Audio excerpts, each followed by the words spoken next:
musikvideo med, der går, der Claudia med. Er det ikke hende, der får X-Factor? Nej, ikke helt. De er faktisk meget forskellige, vil jeg sige. Ja. Ja, lidt, men de hedder jo lidt det samme. I hvert fald til fornavn. Ja. Så, ja.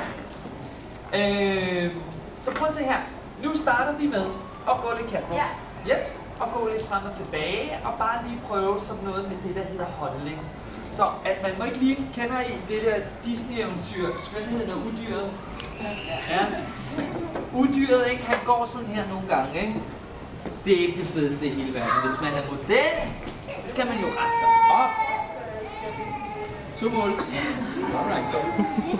Ja, jeg skal ikke kunne sige det. Det var en, der kunne være med i showet at rette sig op. Nej, men man skal huske at rette sig op, når man går. Sådan lidt op med hagen. Og frem med brystkassen og rette sig op, i stedet for at ligne en, der er lidt genert. Fordi at der er også en grund til, at I er blevet valgt. Og det var jo, vi var jo næsten 100 børn. And not even kidding. Der var rigtig, rigtig mange. Var der ikke 100? Jo, der var næsten 100, tror jeg. Ikke? Og prøv at se, så var det jer, der blev valgt. Så det er jeg rigtig glad for, men det skal I også være glade for. Og så skal I virkelig vilde og rigtig rette jer op. Ja, ej, der kommer 2 mere, ikke? Ja. Mathias, du er en røver, kan jeg fornemme. Ja, det er allerede på nuværende tidspunkt. Har du hørt det før i skolen? Nej, er det rigtigt? Ja. Så var det bare det, din mor og far, der siger det. Okay, nu tager jeg stole og sætter herover op langs væggen.